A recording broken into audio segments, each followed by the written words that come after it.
سابليه ب3 مكونات بس هيطلع معاكم دايب وطعمه حلو قوي. يلا بينا نبدأ الوصفة. عندي هنا ربع كيلو دقيق اللي هو 250 جرام، ضفت عليه 80 جرام من السكر الباودر اللي هو تلت كوباية اللي هو 3 معالق كبيرة، وبعدين ضفت 165 جرام من الزبدة الطرية بما يعادل نص كوباية عليها 3 معالق كبيرة، وكله على بعضه كده هقلبه بالعجان او بايديكم، ومش هضيف اي حاجة تانية. انا هقلبهم لحد ما يعمل معايا عجينة متماسكة زي ما انتم شايفين كده. وبس كده عجينة السابليه خلصت. هي بتكون عجينتها شبه التورت شوية، بتكون حساسة جدا، بس هي دي الطريقة المظبوطة هتطلع معاكي سابليه ناعم. بصوا بقى على الكاونتر هحط العجينة بتاعت السابليه وافردها كده بسيط بايدي، وبعدين هحط عليها كيس بلاستيك عشان ما تلزقش، وهفردها بسمك مناسب هوريهولكم كمان شوية.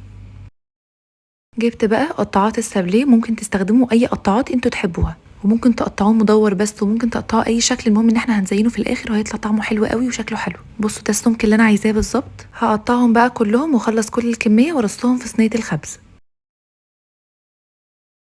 هدخله بقى فرن ساخن مسبقا على درجه حراره 180 رف وسط لحد كده ما ياخد لون متحمر من الجناب، يعني لون جولدن كده خفيف من الجوانب، وبعدين هطفي عليه، ما طولش عليه في الفرن عشان ما يتحرقش. بصوا ده اللون اللي انا بقول لكم عليه، اخد لون من الجوانب كده ومن الظهر.